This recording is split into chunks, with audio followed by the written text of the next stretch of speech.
Hello friends, তোমরা সবাই কেমন আছো? আমি তো ভালো আছি। আমার স্নান হয়ে গেল, পূজা হয়ে গেল, এবার রান্না করব। তো আজকে বৃষ্টির বাজারে সবাই কি খাচ্ছ কমেন্টে বলবে। আমাদের মাংস রান্না হচ্ছে, আর মাংসের সঙ্গে কি করব বলো তো? শাক ভাজা। তো মাংসের সঙ্গে শাক ভাজা হলে মন্দ হয় না, তাই আজকে করব শাক ভাজা। তো শাক ভাজাটা কিভাবে বানাই তোমাদের দেখিয়ে দিচ্ছি, দেখে নাও আমি কিভাবে শাক ভাজা বানাই। বন্ধুরা, চলে এলাম রান্নাঘরে। দেখো, কলমি শাকটা ভালো করে বেছে ধুয়ে কেটে রেখেছি। আর কলমি শাকে লাগবে পেঁয়াজ আর কাঁচা লঙ্কা কেটে রেখেছি। তো দেখতে থাকো আমি কলমি শাকটা কিভাবে রান্না করি। তো বন্ধুরা দেখো, কড়াটা বসিয়ে দিয়েছি। কড়াটা একটু গরম হতে দিলাম।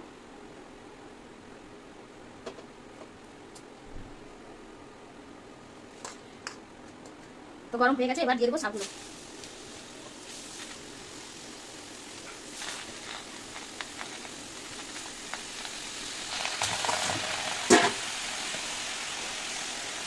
দিয়ে দেবো হালকা লবণ আর একটু গুঁড়ো হলুদ।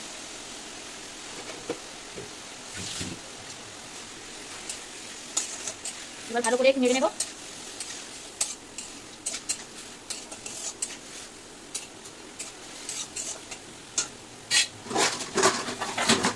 এবার একটু ঢাকা দিয়ে দেবো।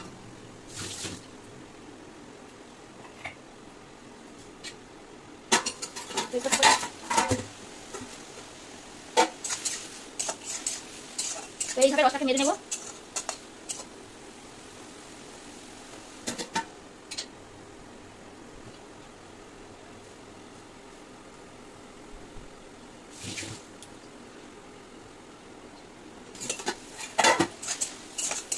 তো এইভাবে রসটা মেরে নেবো।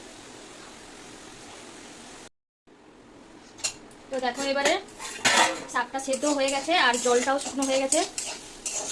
এবার শাকটাকে নামিয়ে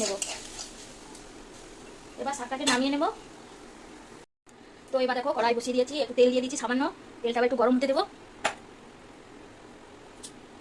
তো তেলটা গরম হয়ে গেছে, এবার দিয়ে দেবো কেটে থাকা পেঁয়াজ আর কাঁচা লঙ্কা।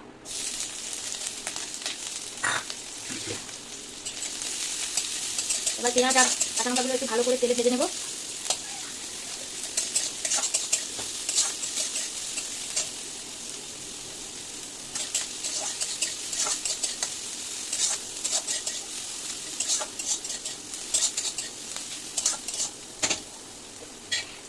তো পেঁয়াজগুলো ভাজা হয়ে আসছে। তো এবার দিয়ে দেবো শুকনো কড়াইতে জল মেরে দেওয়া শাকগুলো এবার কড়াইতে দিয়ে দেবো।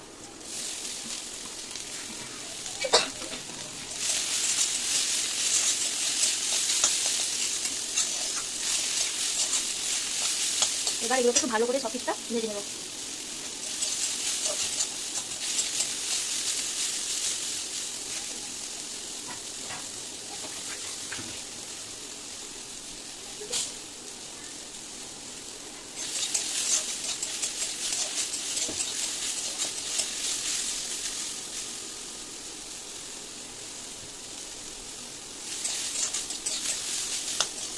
তো শাকগুলো ভাজা ভাজা হয়ে গেছে।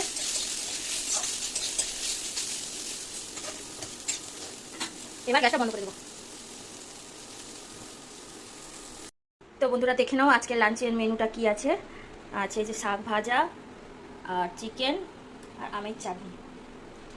তো আজকের মেনুটা কেমন হয়েছে সবাই একটু জানাবে। এই বৃষ্টির দিনে লাঞ্চটা কেমন হয়েছে সবাই একটু জানাও। আর আজকের মতো এই ভিডিও এখানেই শেষ। টাটা।